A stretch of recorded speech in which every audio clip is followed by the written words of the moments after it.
तो साथियों चलिए आज देखते हैं हम रेलवे एलपी का जो है 27 नवंबर का शिफ्ट नंबर 2, ठीक है ना।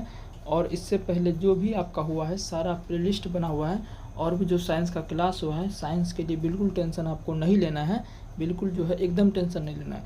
पूरा जो क्लास हम पढ़ाए हुए हैं प्लेलिस्ट में आपको मिल जाएगा। अगर आपको प्लेलिस्ट में नहीं मिलता है तो आप जो है टेलीग्राम ज्वाइन कर लीजिए। टेलीग्राम का नाम क्या है, सेम यही नाम है, साइंस बाय राजकुमार। बाकी आपको पता ही है कि मैं आपको कैसा पढ़ा रहा हूँ, ठीक है ना।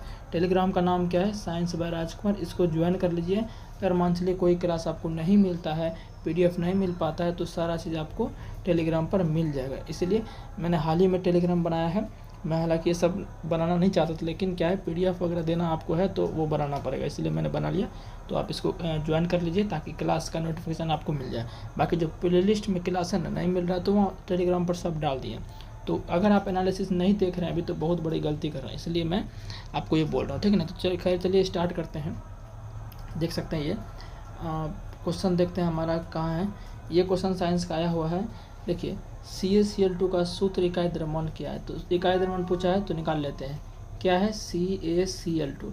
और जो पहली बार चैनल पर आए हैं तो कृपया करके सब्सक्राइब कर लीजिए। अभी आपको पता चल जाएगा, मैं सिर्फ ये क्वेश्चन नहीं करा रहा, इसके बारे में बहुत चीज़ अभी बताऊंगा आपको, ठीक है ना। कैल्शियम का परमाणु द्रव्यमान साथियों क्या होता है, 40 होता है। क्या होता है 40। इकाई द्रव्यमान निकालने बोल देगा, मोलर द्रव्यमान निकालने बोल देगा, आणविक द्रव्यमान निकालने बोल देगा। तो कुछ नहीं, जितना है तत्व सबका परमाणु द्रव्यमान निकालिए और जोड़ दीजिए तो आंसर आ जाएगा। क्लोरीन का कितना होता है, 35.5 होता है। कितना होता है, 35.5 होता है। तो एक क्लोरीन का 35.5 होता है, तो 2 को है तो 2 से गुना कर देंगे, 2 से गुना कर देंगे। 40 प्लस, तो इसको जब गुना करें तो कितना हो जाएगा, ये सारे 35 है ना, सारे 35 का 2 करें कितना हो जाएगा, तो 71 हो जाएगा। अब 71 40 को जोड़ लीजिए तो 111, और क्या यू देना ध्यान में, तो 111 यू इसका आंसर हो जाएगा, ठीक है ना। तो ये कैल्शियम क्लोराइड का द्रव्यमान था, ठीक है। अब आगे बढ़ते हैं, नेक्स्ट क्वेश्चन की ओर देखते हैं। नेक्स्ट क्वेश्चन साथियों, जैसे इस क्वेश्चन को हम देखेंगे अच्छे तरीके से। पूर्णतया विभेदित जीव द्वारा अपने शरीर के अंगों से नए जीव को जन्म देने की क्षमता क्या कहलाती है। देखिए पिछले क्लास में जो हमने आपको कराया है, जब से मैं आपको 25 नवंबर से साथियों मैं आपको कराते आ रहा हूँ, 25 नवंबर से मैं आपको कराते जा रहा हूँ। और ये जनन वाला जो है हर चैप्टर में जो हर शिफ्ट में क्वेश्चन देखने को मिला है, और मैंने हर बार आपको बताया भी है लैंगिक जनन क्या होता है और लैंगिक जनन क्या होता है, उसके कितने प्रकार हैं, सब मैंने आपको बताया। तो जो शुरू से एनालिसिस देख रहे हैं ना, तो उससे तो ऐसे ही बन जाएगा, तो फिर भी हम आपको बताएंगे यहाँ पर, ठीक है ना। बाकी थ्योरी तो आपको हम पढ़ा ही रहे। कह रहे हैं कि पूर्ण विभेदित जीव द्वारा अपने शरीर के अंगों से नए जीव को जन्म देने की क्षमता क्या कहलाती है, तो ये कहलाती है आपका पुनर्जनन। विभेदित का मतलब क्या होता है, विभेदित का मतलब हो गया खंडित हो जाना, यानी पूर्णतया वेद पूर्ण रूप से खंडित हो जाना। फिर भी क्या है, जो अब पूर्ण से मान चलिए ये हमारा जीव है, ये हमारा क्या है जीव है, इसका कोनो एक पार्ट जो टूट गया, अब ये टूटा हुआ पार्ट फिर एक नया जीव इस तरह से बना लिया, तो इस प्रकार के जनन को कहते हैं पुनर्जनन। और ये कैसा होता है, अलैंगिक का प्रकार होता है। किसका प्रकार है साथियों, ये प्रकार है अलैंगिक का प्रकार है। समझ गए ना बात को। चलिए और भी इसमें ऑप्शन है वो भी देख लेते हैं। मुकुलन के बाद, अच्छा पुनर्जनन किस में होता है, बोल देगा पुनर्जनन क्या है, अलैंगिक जनन किस में होता है, तो ध्यान रखिएगा हाइड्रा में भी क्या होता है, पुनर्जनन होता है। हाइड्रा में भी क्या होता है, पुनर्जनन होता है। और पुनर्जनन किस में होता है, प्लेनेरिया में होता है। किस में होता है, प्लेनेरिया में होता है। इस बात को क्या करना है, ध्यान रखना है। प्लेनेरिया और हाइड्रा में दोनों में क्या होता है, पुनर्जनन होता है, जो कि अलैंगिक प्रकार का जनन है। और भी देख लें ऑप्शन में है मुकुलन। मुकुलन मुकुलन किस में होता है, ये हाइड्रा में होता है। किस में होता है, हाइड्रा में क्या होता है, मुकुलन होता है, ठीक है ना। और खंडन, खंडन किस में होता है, ये होता है साथियों स्पायरोगायरा में। किस में होता है, स्पायरोगायरा में क्या होता है, खंडन होता है। इस बात को ध्यान रखिएगा। स्पायरोगायरा क्या है साथियों, ये एक प्रकार का शैवाल होता है। ये प्रकार का क्या होता है, शैवाल होता है, समझ गए ना। और विखंडन किस में होता है, विखंडन आपको पता है अमीबा, पैरामीशियम, लिस्मेनिया और प्लाज्मोडियम, इस सब में क्या होता है, विखंडन होता है। आगे बढ़ते हैं। अब देख लिया आपकी कितना एक क्वेश्चन था, उससे मैंने आपको बहुत चीज़ एनालिसिस करवाया। तो एनालिसिस ऐसे किया जाता है, ठीक है ना कि सिर्फ आंसर है, क्वेश्चन है उसका आंसर बता दिए। इसलिए कह रहे हैं चैनल को सब्सक्राइब कर लीजिए, साइंस के लिए बिल्कुल टेंशन नहीं होने देंगे। इस क्वेश्चन को देखिए क्या कह रहा है, निम्नलिखित में से हमारे शरीर की सबसे लंबी कोशिका क्या है। तो साथियों इसका आंसर क्या होगा, तंत्रिका कोशिका। साथियों हमारे शरीर में सबसे लंबी कोशिका जो होती है वो क्या होती है, तंत्रिका कोशिका। कहाँ पाई जाती है, मस्तिष्क में। कहाँ पाई जाती है, ये पाई जाती है मस्तिष्क में। अगर मैं तंत्रिका कोशिका साथियों बनाऊँ, इसके बारे में देखिए मैं अभी और बताता हूँ। ऐसा नहीं कि सिर्फ इसका आंसर बता दिए। तंत्रिका कोशिका मैं बनाना चाहता हूँ ना, ये कुछ इस तरह से होता है आपका तंत्रिका कोशिका मैं साथियों बना रहा हूँ, ठीक है ना। तो ये साथियों आपका तंत्रिका कोशिका इस तरह से होता है, ठीक है ना, इस तरह से होता है। इसको मैं थोड़ा ऊपर कर देता हूँ, इस तरह से होता है, ठीक है ना। और ये नीचे ऐसे करके ये होता है। अब इसमें मैं आपको पार्ट गिनाता हूँ। देखिए ये जो इसका पार्ट है, ये जो पार्ट है, ये बीच वाला पार्ट क्या कहलाता है, ये तो पूरा क्या कहलाए इसका कोशिका का अंदर वाला पार्ट कहलाए। क्या कहला कोशिका का अंदर वाला पार्ट। इसमें साथियों क्या रहता है, केंद्रक रहता है। इसमें क्या रहता है, केंद्रक रहता है। और इसमें क्या कोशिका द्रव आपका भरा रहता है। इसमें कोशिका द्रव क्या रहता है आपका भरा रहता है। इसमें देखिए जो इम्पोर्टेंट पार्ट है, ये जो आपको बाहर निकला हुआ ना, इससे इस तरह से कुछ और निकले रहते हैं। इस तरह से कुछ और पार्ट जो है छोटे छोटे करके निकले रहते हैं।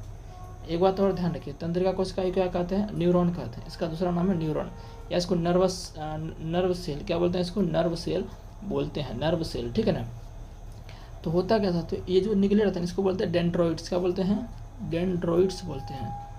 इसको क्या बोलते हैं, डेंड्रोइड्स बोलते हैं। और हिंदी में दुर्मिका बोलते हैं। ये क्या रहता है, ये आपका इससे क्या होता है, मैसेज आता है। जैसे मान चलिए आपका हाथ जो पक गया, काटा गल गया, तो उससे जो आप हटाएंगे ना हाथ, समझ लिया आपके हाथ पर थोड़ा सा आग लग गया, तो आप तुरंत हाथ हटाते हैं, तो ये आपके माइंड में क्या जाता है, मैसेज जाता है।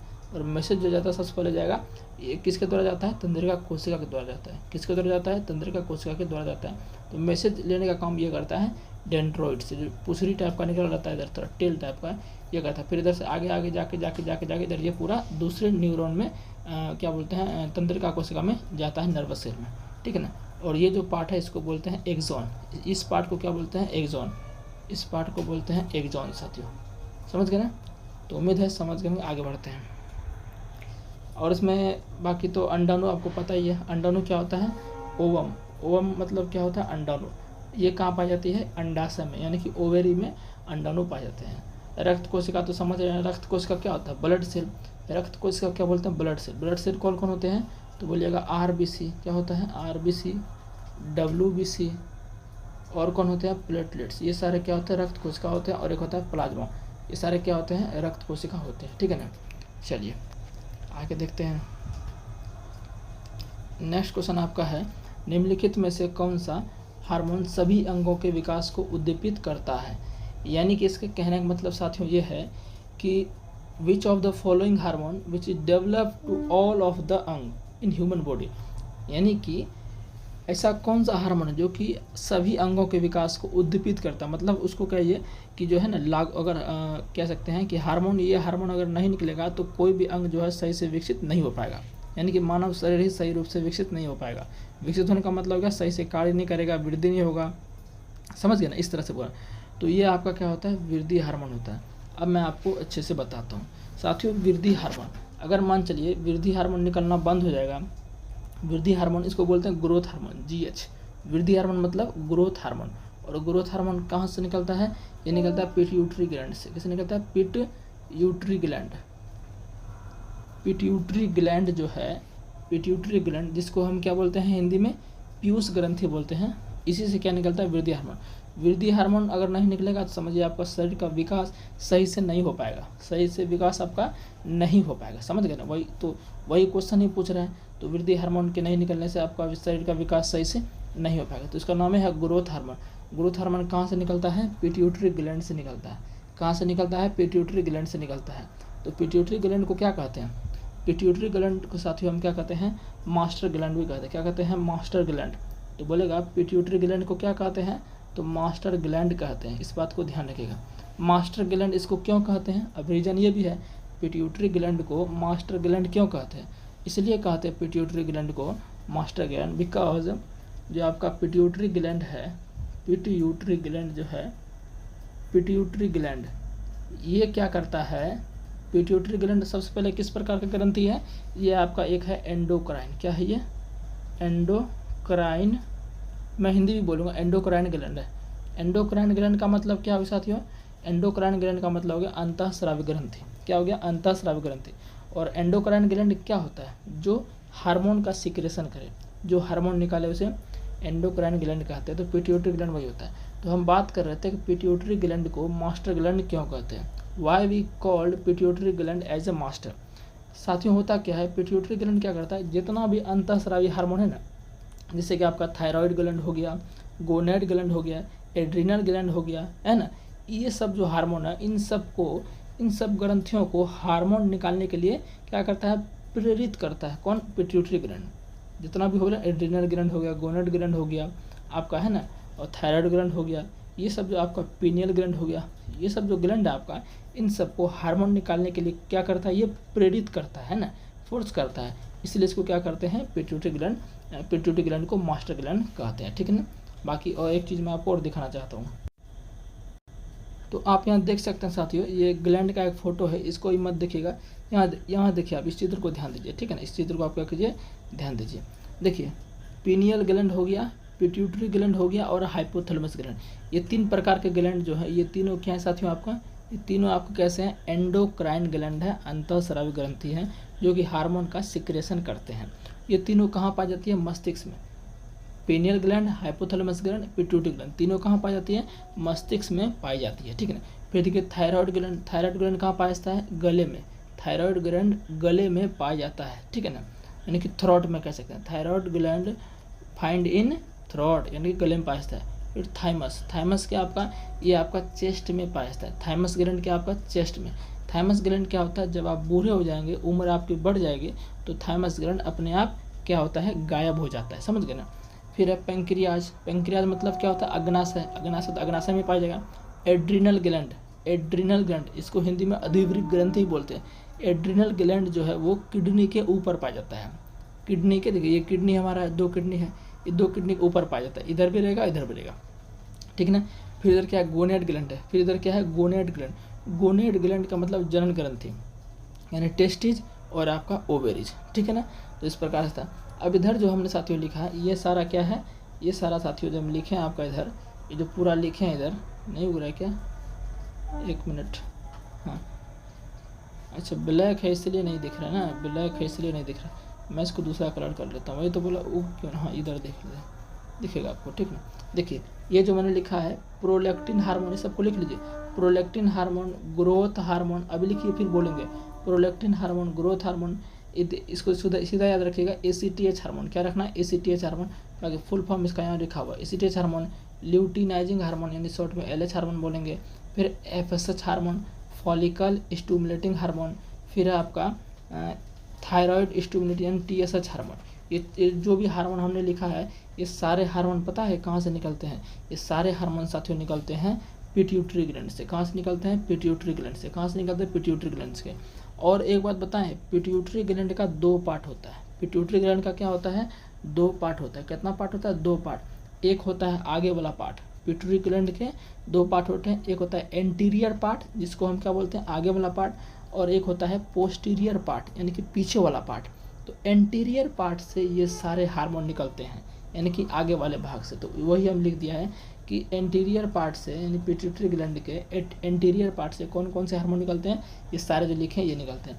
अब पोस्टीरियर से कौन कौन निकलते हैं वो भी लिख देते हैं, तो लिख लीजिए। पोस्टीरियर से आपका जो है, इधर मैं लिख देता हूँ ना, पोस्टीरियर से निकलते हैं ADH हार्मोन, क्या लिख लीजिए, ADH हार्मोन, और आपका ऑक्सीटोसिन हार्मोन और वैसोप्रेसिन हार्मोन, ये सारा आप लिख लीजिए। वैसोप्रेसिन हार्मोन, वैसोप्रेसिन का इंग्लिश में भी वैसोप्रेसिन है। तो ये जो हमने 3 लिखा आपका, ये आपका पिट्यूटरी ग्लैंड के पोस्टीरियर वाले पार्ट से निकलते हैं। उम्मीद है जो जितना भी हम आपको बताए हैं आप याद रख लिए होंगे। आगे और बढ़ते हैं हम क्वेश्चन की तरफ, समझ गए ना। इधर देखते हैं, वृद्धि हार्मोन बताइए दिए, पिट्यूटरी ग्लैंड निकलता है। इंसुलिन और ग्लूकागोन, ये कहाँ से निकलता है, ये निकलता है आपका पेंक्रियाज से। कहाँ से निकलता है, पेंक्रियाज से, जिसको हिंदी में क्या कहते हैं, अग्नाशय से निकलता है ये दोनों। एड्रिनिल कहाँ से निकलता है, ये खुद निकलता है एड्रिनिल से। अभी हमने बताया ना, एड्रिनिल कहाँ रहता है, एड्रिनिल रहता है किडनी के ऊपर। कहाँ रहता है, किडनी के ऊपर आपका एड्रिनल ग्लैंड पाया जाता है। हिंदी में अधिवृक्क ग्रंथि बोलते हैं, जिसको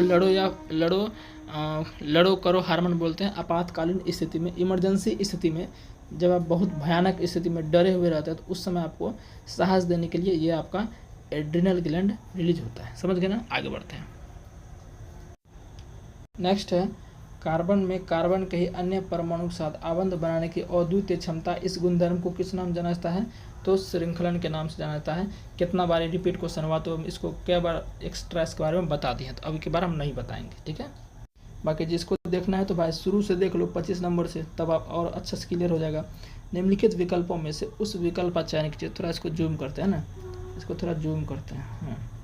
निम्नलिखित विकल्पों में से उस विकल्प का चयन कीजिए जो सभी जैव निम्न करने योग्य सामग्री को दर्शाता है। अब पहले हम जैव निम्न करने का मतलब हो गया बायोडिग्रेडेबल। जैव निम्न करने मीन्स बायोडिग्रेडेबल। तो बायोडिग्रेडेबल कौन होते हैं? बायोडिग्रेडेबल होते हैं जिनका कि जो है डिकम्पोज हो सके, जो कि आपका प्राकृतिक तरीके से डिकम्पोज हो सके, नेचुरली तरीके से क्या डिकम्पोज हो सके।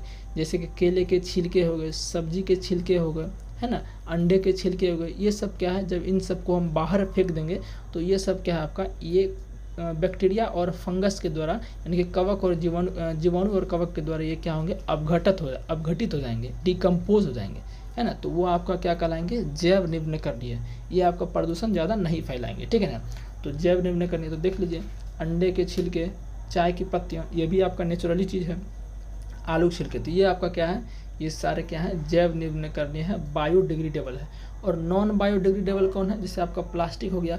प्लास्टिक बताइए, प्लास्टिक को आप बाहर फेंक देंगे तो क्या उनका अपघटन होगा? जो बोतल, कांच का जो बोतल है, उनको ऐसे फेंक देंगे तो क्या उनका अपघटन होगा? नहीं होगा ना। तो वो आपका क्या होता है, नॉन बायोडिग्रेडेबल। अगर आप स्टेशन पर जाते होंगे तो देखिए उसमें लिखा होगा बायोडिग्रेडेबल कचरा, नॉन बायोडिग्रेडेबल कचरा, तो उसमें उस तरह को डाला जाता है, ठीक है ना। तो हमारा क्या होगा, ऑप्शन 3 हो जाएगा आंसर, सिंपल सी बात है, ठीक है ना। आगे बात करते हैं। बाकी इसमें एक ऑप्शन देखिए बबल पैक दिया है, ये भी आपका नॉन बायोडिग्रेडेबल होता है। बाकी कांच का बोतल तो कभी नहीं होगा, है ना। दवा की बोतल ये भी कभी नहीं होगा। बाकी हमारा ऑप्शन 3 ही करेक्ट है। आगे बढ़ते हैं, इस क्वेश्चन को देखते हैं क्या कह रहा है। यदि एक प्रकाश किरण अपवर्तनांक, अपवर्तनांक का मतलब क्या होता है, रिफ्रैक्टिव इंडेक्स। एक प्रकाश किरण अपवर्तनांक n1 के माध्यम से, यानी कि एक अपवर्तनांक जो है 1 माध्यम का जो है, पहला माध्यम का अपवर्तनांक n1 दिया है और दूसरा माध्यम का अपवर्तनांक जो है n2 दिया है। n1 से प्रवेश कर रहा है n2 में, इस प्रकार यात्रा करे कि आपतन कोण I इंसिडेंट रे होता है और अपवर्तन कोण रिफ्रैक्टेड रे R है। तो n1/n2 बराबर होगा। देखिए दो मीडियम है, हम ये यहाँ क्या बना देते हैं, एक ये सतह बना देते हैं, ठीक है ना। क्या बना देते हैं, सतह बना देते हैं। पहले माध्यम का जो अपवर्तनांक है वो n1 है और दूसरे माध्यम का अपवर्तनांक जो n2 है। यहाँ पर अब हमें ये नहीं पता कि निरपेक्ष अपवर्तनांक है कि सापेक्ष अपवर्तनांक है, हमें नहीं पता, क्योंकि दो प्रकार होता है। निरपेक्ष क्या होता है, एक माध्यम आपका क्या हो, ये तो वैक्यूम हो या तो एयर हो, दूसरा माध्यम कुछ भी हो सकता है, एयर, वाटर, ग्लास, कुछ भी हो सकता है। ये निरपेक्ष में होता है। सापेक्ष में क्या होता है, निर्वात यानी वैक्यूम और एयर को छोड़कर। तो हमें तो पता नहीं है, जब पता नहीं है ना तो हम क्या कहते हैं, पहला माध्यम को हम क्या मान लेते हैं, निर्वात यानी वैक्यूम मान लेते हैं। वैक्यूम क्या मान लेते हैं, वैक्यूम मान लेते हैं, ठीक है ना। पहला में वैक्यूम या एयर एक ही बात है ना, थोड़ा सा डिफरेंस होता है लेकिन एक ही बात हम लेकर चलते हैं, ठीक है ना। वैक्यूम है एयर, क्योंकि हमें बताया नहीं है तो क्या लेकर चलेंगे, वैक्यूम और निर्वात लेकर चलेंगे। आपको पता होगा कि साइन I बटे साइन आर क्या फॉर्मूला होता है, पता है ना। साइन I बटे साइन आर फॉर्मूला क्या होता है, ये साथियों आपका होता है, क्या होता है, V1/V2। क्या होता है, V1/V2। ये आपका अपवर्तनांक, ये आपका क्या है, अपवर्तनांक, ये आपका जो है अपवर्तनांक और चाल में संबंध है। यानी कि ये जो माध्यम है, फर्स्ट माध्यम है, इसका कुछ ना कुछ चाल होगा, तो इसका चाल मान लेते हैं V1 स्पीड और इसका स्पीड मान लेते हैं V2। तो ये n1 बटे, इसे मान चलिए, अब इसको थोड़ा मिटा देते हैं ना। ये वैक्यूम आप समझ गए ना, इसको मिटा देते हैं, ये आप समझ आएगा। ये आपका क्या है, जो मीडियम है वो आपका वैक्यूम है। इसे मान लीजिए साथियों कि यहाँ से एक किरण, मान चलिए कोई किरण आया होगा, यहाँ से यहाँ तक आया, ये आपका क्या है, ये आपका अपवर्तक सतह है। तो यहाँ से आने के बाद क्या होगा, इनका अपवर्तन हो जाएगा। ये हम अभिलंब खींच दिए, क्या खींच दिए, अभिलंब, नॉर्मल जिसको बोलते हैं, नॉर्मल अभिलंब हो गया। अब इधर क्या है, ये वैक्यूम है, ये क्या आपका वैक्यूम है। तो वैक्यूम में क्या, प्रकाश की चाल तेज होती है, और इधर क्या है, डेंस मीडियम होगा, सघन माध्यम। तो विरल माध्यम से सघन माध्यम में जाती है तो अभिलंब से दूर जाती है। इसको जाना चाहिए था ऐसे, लेकिन ऐसे नहीं जाएगी, ये कही जाएगी अभिलंब से दूर, यानी कि ये ऐसे चले जाएगी। तो ये जो कोण बना यहाँ पर, ये कोण बना I, और ये जो कोण बना यहाँ पर, ये कोण बना आपका R। बात क्लियर हुआ। तो R जो कोण बना है साथियों, ये आपका क्या है, अपवर्तन कोण, और ये I कोण। तो इन दोनों का, ये साइन I, इनका साइन और इनका साइन, दोनों का जो अनुपात होगा वो माध्यम में प्रकाश की चाल के अनुपात के बराबर होगा। तो वही यहाँ पर हम क्या लिखें, ये लिखे हुए। उम्मीद है ये क्लियर है। अब साथियों क्या होता है, चूँकि ये तो क्या है, वैक्यूम है, वैक्यूम का सीधा अपोर्चुनांक कैसे निकालेंगे हम, n बराबर क्या होता है c/v, ये भी तो होता है ना, और n बराबर c/v भी होता है, इसको मिटा देते हैं, ठीक है ना। इसको अब इधर थोड़ा रखते हैं, तो n बराबर c/v1, यानी कि इस माध्यम के लिए, इस माध्यम के लिए क्या होगा, n बराबर c/v1। फिर हम इस माध्यम के लिए निकालते हैं, ये n1 कर दीजिए, ठीक है ना, n2 हो जाएगा, c क्या है, प्रकाश की चाल, स्पीड ऑफ लाइट, ये क्या हो जाएगा, v2 हो जाएगा, ठीक है ना। और जब इन दोनों को भाग देंगे तो क्या आएगा, तो ये आपका साथियों आएगा, इन दोनों को भाग देने के बाद ये आपका इधर लिख देते हैं हम, ठीक है ना, इधर लिखते हैं n1/n2, भाग देकर कटा दीजिएगा, तो ये आपका आएगा c गुना v1, तो आपका आ जाएगा v2/v1 आएगा, क्या आएगा, v2/v1 आएगा, समझ गए ना, इतना ही आएगा। अब ज़रा देखिए जरा आप साथियों, अब ज़रा ध्यान से देखिएगा, इसको हम पलटा के लिख सकते हैं ना, n1/n2 को ऐसे लिख सकते हैं ना, n1/n2 क्या लिख सकते हैं, इसको एक मिनट हटाते हैं, इसको ना हटाते हैं, थोड़ा सा लॉन्ग क्वेश्चन है ये, लेकिन समझा के इसको हम पलटा देते हैं। इसको जब पलटाएंगे तो ये भी पलटाना पड़ेगा, तो पलटाइए, तो क्या होगा, हम लिख देते हैं n2/n1, इधर पलटा दे, इधरों पलटा दीजिए, इसको भी पलटा दीजिए, तो क्या हो जाएगा, v1/v2, v1/v2। अब जरा देखिए ऐसा हम क्यों किए हैं, ताकि दोनों बराबर हो जाए। अब देखिए ये वाला पार्ट बराबर हो गया, जब इनका ये बराबर हो गया तो ये वाला पार्ट भी क्या होगा साथियों, बराबर हो जाएगा। तो क्या हो जाएगा, sin i/sin r, क्या हो जाएगा, sin i/sin r बराबर n2/n1, ये हो जाएगा। तो अब हम लिख दें इसको, इधर अब पूरा मिटा देते हैं, समझ गए ना, इसको लिख देते हैं sin i/sin r, तो इधर मिटा के लिखते हैं ना, इधर मिटा के हम लिख देते हैं आपके लिए। थोड़ा सा ये लॉन्ग क्वेश्चन था, लेकिन समझना है तो क्या करेंगे, टाइम थोड़ा देना पड़ेगा आपको, ठीक है ना। तो इधर हम इसको अच्छे से लिख देते हैं, थोड़ा सा मिटाने में समय लग रहा है, तो लिख देते हैं। इधर क्या है, क्या हो जाएगा, sin i/sin r बराबर क्या हो जाएगा, n2/n1, n2/n1। अब मेरे साथी देखिएगा, ये पूछ क्या रहा है, ये पूछ रहा है कि n1/n2 क्या होगा, तो हमारा निकला क्या, n2/n1 निकला है, तो n1/n2 पूछा है, तो पलटा दीजिए भाई, इसको ऊपर कर दीजिए और इसको नीचे कर दीजिए। जब इसको पलटाइएगा तो इसको भी पलटाना पड़ेगा, तो sin r ऊपर जाएगा, sin i नीचे आएगा, तो n1/n2 क्या आ जाएगा, sin r/sin i। तो ऑप्शन सी इसका क्या है, करेक्ट हो जाएगा। समझ गए ना, ये रिफ्रैक्टिव इंडेक्स से क्वेश्चन था, समझ गए ना। आगे बढ़ते हैं, नेक्स्ट क्वेश्चन है, किसी बिंदु पर चुंबकीय क्षेत्र रेखाओं की दिशा बताने के लिए किस उपकरण का उपयोग किया जाता है। जैसे मान चलिए ये हमारा एक चुंबक है, ये साथियों क्या हमारा एक चुंबक है, ठीक है ना। चुंबक का एक सिरा नॉर्थ और एक सिरा साउथ, ये आपका n नॉर्थ पोल, ये होगा साउथ पोल।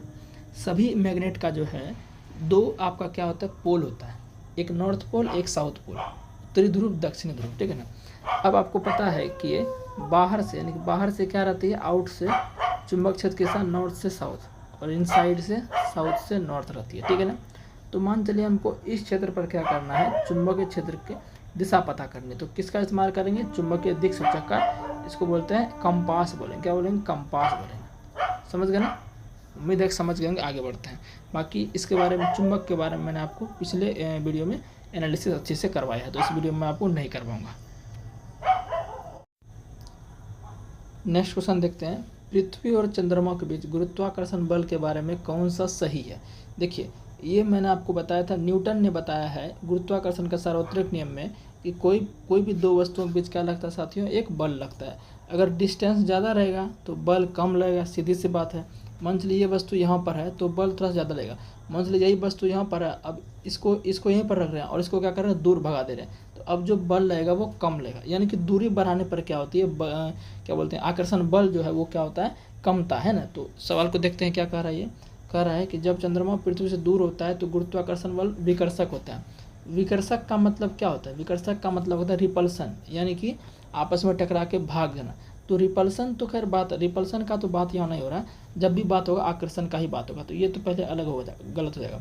जब चंद्रमा पृथ्वी से दूर होता है, जैसे मान लीजिए चंद्रमा है, ये इसका पृथ्वी है, जब चंद्रमा पृथ्वी से दूर होता है तो गुरुत्वाकर्षण बल आकर्षक और अधिकतम होता है। तो दूर होगा तो अधिकतम कहाँ से होगा, कम ही होगा ना, तो ये भी गलत हो जाएगा।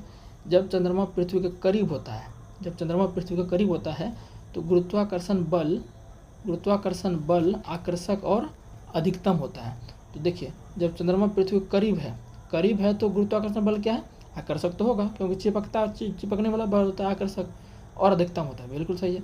अगर नज़दीक है तो बल भी आकर्षक होगा और अधिकतम होगा। समझ गए, ये क्या सही हो जाएगा। 4 नंबर कह रहा है जब चंद्रमा पृथ्वी से दूर होता है तो गुरुत्वाकर्षण बल, विकर्षक और न्यूनतम। न्यूनतम तक तो ठीक है, जब चंद्रमा पृथ्वी से दूर होगा तो न्यूनतम तो होगा, कम बल लगेगा, लेकिन विकर्षक कर, विकर्षक का मतलब क्या होता है, रिपेल करना। तो रिपेल खुद थोड़े होता है, दूर जाएगा तो भले शक्ति कमेगा तो विकर्षक नहीं होगा, समझ गए ना। तो ऑप्शन 3 आंसर हो जाएगा, ठीक है ना। आगे बढ़ते हैं। नेक्स्ट है आपका, निम्नलिखित में किस यौगिक का उपयोग सोडा अम्ल अग्निशामक में किया जाता है। तो NaHCO3, जिसको क्या बोलते हैं साथियों, बेकिंग सोडा ही बोलते हैं। तो ऑप्शन सी इसका सोडियम बाइकार्बोनेट, सोडियम H को बाई बोलते हैं तो सोडियम बाइकार्बोनेट, है ना। इस सब क्वेश्चन देखिए रिपीट हो रहा है ना। इसलिए मैं कह रहा हूँ कि आपको जो है साथियों क्लास को एक भी एनालिसिस को नहीं छोड़ना। जो छोड़ा है समझिए उसको नया लग रहा होगा, जो नहीं छोड़ा ना उसको पुराना एकदम लग रहा होगा नया, हम कुछ पढ़े लिखे हैं, मतलब कि तैयारी हमारा थोड़ा जॉन है। स्थलीय पारितंत्र में हरे पौधों द्वारा सौर ऊर्जा का कितना % ग्रहण किया जाता है। तो 1%, 1% ध्यान रखिएगा ग्रहण किया जाता है, बाकी इसमें और कुछ ज़्यादा दम है नहीं। आगे बढ़ते हैं फटाक से, हम इस क्वेश्चन को देखते हैं। किसी पिंड का औसत वेग, औसत वेग क्या होता है, प्रारंभिक वेग प्लस अंतिम वेग बटे 2। ये साथियों आपका क्या होता है, औसत वेग होता है। U मतलब प्रारंभिक वेग, V मतलब अंतिम वेग, बटे 2 कर दीजिएगा तो आपका क्या आएगा, औसत वेग निकल जाएगा। एवरेज वेलोसिटी, औसत वेग का मतलब क्या होता है, एवरेज वेलोसिटी। किसी निश्चित अवधि के लिए यानी कि फिक्स टाइम के लिए प्रारंभिक वेग और अंतिम वेग के समांतर मध्य द्वारा ज्ञात किया जाता है जब पिंड एक समान त्वरण से गतिमान। एक समान त्वरण मतलब यूनिफॉर्म एक्सीलरेशन, यूनिफॉर्म एक्सीलरेशन, ठीक है ना। ये क्वेश्चन देखिए क्या कह रहा है, ये क्वेश्चन हमारा किससे आया है, केमिकल रिएक्शन एंड इक्वेशन से, जो कि हमने ज़्यादा हमको बोलने की जरूरत है नहीं, पूरा क्वेश्चन एकदम करा दिया, डायरेक्ट एग्जांपल उठ के आया है, एकदम सीधा एग्जांपल साथियों हमने कराया और वही एग्जांपल देखिए LP में पूछ दिया। इसलिए कह रहे हैं कि उसको, उस वीडियो को छोड़िए मत। केमिकल रिएक्शन एंड इक्वेशन में आपका हमेशा एक भी शिफ्ट ऐसा नहीं है जिससे नहीं आया हो, तो क्या बोलूँगा मैं उसको जाके आप देख लीजिए, ठीक है ना।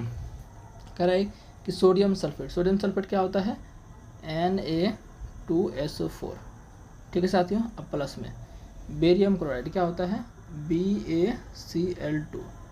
कह रहा जब इन दोनों को रिएक्शन कराते हैं तो क्या बनता है। देखिए साथियों होता क्या है यहाँ पर, ये Na जो है ना, ये Na प्लस है तो प्लस वाला माइनस के साथ जाएगा तो Na चला जाता है ECl2 के साथ, तो बन जाता है हमारा NaCl। क्या बन जाता है, NaCl। प्लस में बच गया कौन, बच गया Ba और बच गया SO4। SO4 पर चार्ज -2, Ba पर चार्ज +2, तो दोनों चार्ज मिलकर उदासीन हो जाता है तो बन जाएगा BaSO4। क्या बन जाएगा, BaSO4, ठीक है ना। अच्छा यहाँ बैलेंस करके भी दिया है ना, तो बैलेंस कर दीजिएगा। तो बैलेंस करके ये दिया है ना, तो इसको आपको बैलेंस करना पड़ेगा। तो कर लेते हैं ना बैलेंस कर लेते हैं। सोडियम 2 का है तो 2 से दरगुना कर दीजिए, 2 सोडियम और 2 क्लोरीन, 2 क्लोरीन इधर भी है तो बैलेंस है। Ba बैलेंस है, Ba बैलेंस है, SO4 पहले से बैलेंस है, तो ये हो जाएगा 2 NaCl प्लस में BaSO4, जो कि इसमें सीधा हमको दिख रहा है। श्वेत अक्षेप कितना तो इसी में फंस गया होगा। ये जो BaSO4 बना है साथियों हमारा कैसा बना, ये आपका श्वेत अक्षेप यानी कि उजला अवक्षेप यहाँ पर इसका बना है, जो कि अवक्षेप का मतलब क्या होता है, ठोस पदार्थ, नीचे गदरी जम जाना। ये जो NO2SO4 था, सोडियम सल्फेट, बेरियम क्लोराइड, इनको पहले पानी में घोल लिए, इनको भी पानी में घोल लिए, दोनों को पानी में घोल लिए, अभी दोनों को एक बर्तन में डाल दिए तो साथ में मिलेगा तो रिएक्शन होगा, इसीलिए तो प्लस का चिन्ह दिए हैं, साथ में मिला तो क्या होगा, रिएक्शन होगा। उससे बना हमारा बेरियम सल्फेट यानी कि नीचे गदरी टाइप का उजला अवक्षेप बन जाता है BaSO4, वही पूछा था। आगे बढ़ते हैं। कल्याण कराए हैं भाई इलेक्ट्रिसिटी चैप्टर कल्याण कराए हैं, बोलिए नहीं कराएं क्या, कल पूरा वीडियो मैराथन पूरा इलेक्ट्रिसिटी एक के वीडियो में ख़त्म किया है, तो मैं इसका आंसर नहीं दूंगा, इसका आंसर आप हमें कमेंट क्या करोगे भाई, आंसर तो यहीं पर दिया है, कमेंट करने की कोई ज़रूरत नहीं, ठीक है ना।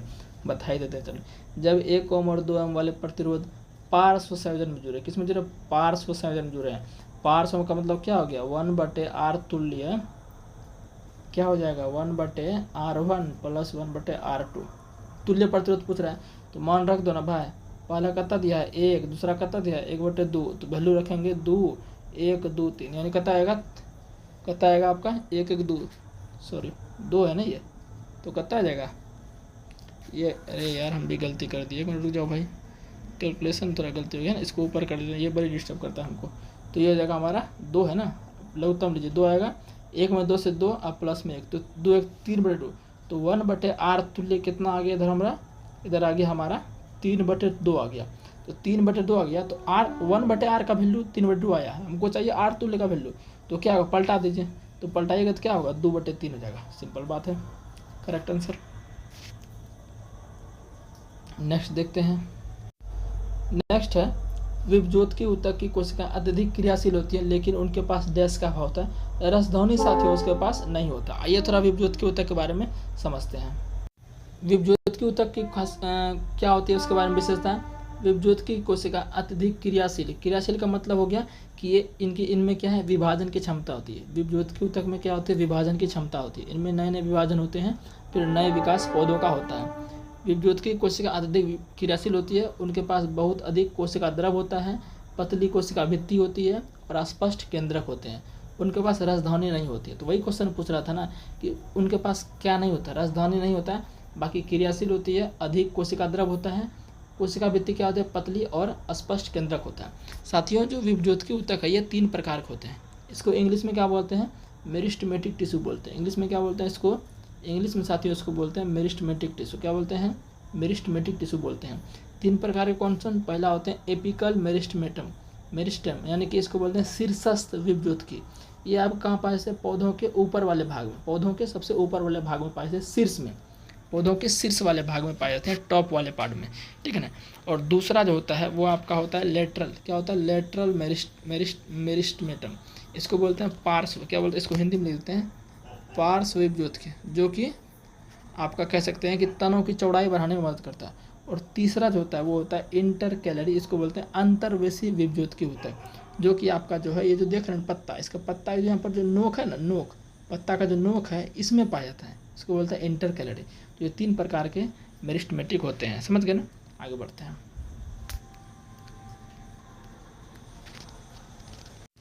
तो इसका आंसर आप देख लिए क्या होगा, रसध्वनि क्या होता है, नहीं होता है। बहुत अधिक कोशिका द्रव ये होता है, अस्पष्ट केंद्रक होता है, पतली कोशिका भित्ति होती है, समझ गए ना। आगे बढ़ते हैं। देखो भाई ये क्वेश्चन हमको बताने की जरूरत है भाई, कल पढ़ा है, परसों पढ़ा है, आपको लाइट पूरा चैप्टर पढ़ा है, उसका न्यूमेरिकल पूरा हम करा दिए, लेंस का करा दिए, दर्पण करा दिए, सब चीज़ करा दिए, थ्योरी पूरा पढ़ा दिए, कहाँ रखेंगे कहाँ प्रतिबिंब बनेगा। तो वही सवाल आया है बस इंग्लिश में। In the case of reflection, reflection का मतलब क्या, परावर्तन of light from a concave mirror, concave mirror का मतलब क्या, अवतल, यानी अवतल ऐसे बनेगा, ये क्या आपका, सॉरी ये तो उत्तल हमने बना दिया, अवतल आपका ऐसे बनता है, ठीक है ना।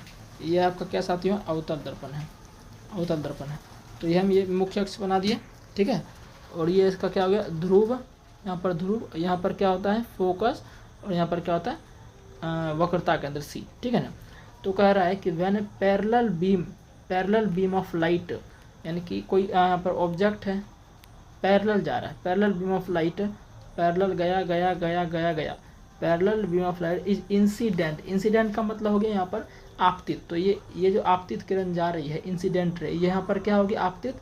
अब आपतित होगी यहाँ पर, तो इसको परावर्तक सतह ये जो है, तो कह रहा है कि the incident on the reflective surface, ये जो इसका इस वाला पार्ट है ये क्या है, रिफ्लेक्टिव सरफेस है। तो ये क्या कर देगा, रिफ्लेक्टेड लाइट को ये फोकस से गुजार देगा। तो simple answer appears to the converse the principal focus, simple answer है। कितना बार बता दिए हम।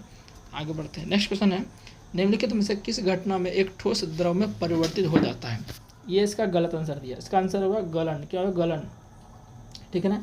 जब साथियों ठोस को द्रव में बदलेंगे ना, तो वो किस में बदलेगा, गलन में बदलेगा। तो ऑप्शन इसका क्या होना चाहिए, गलन। गलन ऑप्शन में दिया ही नहीं है, विखंडन नाम का कोई चीज़ नहीं होगा इसमें, ठीक है ना, गलन होगा, समझ गए ना। चलिए, और ऊर्ध्वपातन क्या होता है, जब गैस को ठोस में, ऊर्ध्वपातन क्या होता है, गैस को ठोस में। और निक्षेपण क्या होता है साथियों, आपका निक्षेपण आपका होता है साथियों गैस को ठोस में। निक्षेपण क्या होता है, गैस को ठोस में, या आपका क्या होता है, निक्षेपण होता है। ठोसीकरण क्या हो जाएगा, ठोसीकरण सिंपल बोल सकते हैं, द्रव को ठोस में। ठोसीकरण क्या होगा, द्रव को ठोस में, समझ गए ना। आगे बढ़ते हैं। फिर कह रहा है, निम्नलिखित में से कौन सा तत्व विद्युत अपघटनी अपचयन का उपयोग करके निष्कर्षित किया जाता है। बताइए तो कहाँ से ये प्रश्न आया है। तो ये प्रश्न आया है मेटल, नॉन मेटल और मेटलॉइड से प्रश्न आया हुआ है, जो कि हमने पूरा थ्योरी पढ़ाया हुआ है, ठीक है ना। एक बार देख लेने के बाद आपको एक भी प्रश्न उससे नहीं छूटेगा, ठीक है ना। तो ये जितने भी उच्च अभिक्रियाशील धातु होता है ना, उसका जो निष्कर्षण किया जाता है वो किया जाता है विद्युत अपघटनी अपचयन द्वारा। तो उच्च अभिक्रियाशील कौन कौन होते हैं, पोटेशियम होते हैं, सोडियम होते हैं, कैल्शियम होते हैं, मैग्नीशियम होते हैं। ये सारे क्या होता है, उच्च अभिक्रियाशील धातु होते हैं। और कैल्शियम भी होते हैं, कैल्शियम बोले थे ना, हाँ ये कैल्शियम होगा, क्लोरीन नहीं बोले थे ना, हमसे बोला जाता है कुछ और कभी कभी। तो पोटेशियम, सोडियम, कैल्शियम, मैग्नीशियम, ये सारा उच्च अभिक्रियाशील धातु होते हैं, जो कि तो ऑप्शन देख लीजिए क्या है, सोडियम है, सोडियम करेक्ट हो जाएगा। ठीक है, आगे देखते हैं और भी कुछ है क्या। निम्नलिखित में से कौन सा कार्य का ऐसा मात्रक है, तो कार्य का ऐसा मात्रक जूल होता है। अर्घ क्या है, अर्घ है कार्य का सीजीएस मात्रक, अर्घ क्या है, कार्य का सीजीएस मात्रक है। ठीक है ना, और भी है क्या, और भी हाँ, ये क्वेश्चन देखिए न्यूमेरिकल है, कह रहा है कि 1 विलियन में 250 ग्राम पानी में 25 ग्राम क्या कॉपर क्लोराइड लवण है। विलियन के द्रव्यमान प्रतिशत के संदर्भ में, सिंपल ये विलियन का द्रव्यमान परसेंट पूछ रहा है, तो क्या होता है विलियन का द्रव्यमान प्रतिशत क्या होता है साथियों, क्या लिखें, तो सीधा हम डायरेक्ट लिख देते हैं सूत्र इसका। ठीक है ना, विलयन का द्रव्यमान प्रतिशत फॉर्मूला होता है विलय का द्रव्यमान, क्या होता है विलय का द्रव्यमान। तो विलय का द्रव्यमान कितना दिया, अब कैसे जानेंगे कौन विलय है, तो देख लो भाई, जो कम मात्रा में होगा वो विलय है। अब बोलोगे सब कैसे जानेंगे, तो भाई साहब एक और इलाज है हमारे पास, थ्योरी पूरा पढ़ाए हुए, विलियन जाके पढ़िए, नहीं मिल रहा है टेलीग्राम ज्वाइन कीजिए, उसमें प्लेलिस्ट में पूरा है। ठीक है ना, मिल जाएगा आराम से। ठीक है ना, तो समस्या है तो समस्या का हल हमारे पास है। तो विलय का द्रव्यमान बटे विलियन का द्रव्यमान, तो विलियन में 250 ग्राम पानी है, तो पानी क्या होता है विलायक होता है, और विलायक प्लस विलय मिलकर ही विलियन बनता है। तो दोनों को जोड़ देंगे तो कितना देगा 275 गुना 100, इसको पूरा भाग दे देना, आ जाएगा 9.09%। सिंपल है ना, आगे देखते हैं। बस अब नहीं है, इतने क्वेश्चन था, उम्मीद है अच्छा लगा होगा, लाइक कर देना, फिर हम नेक्स्ट की ओर चलेंगे।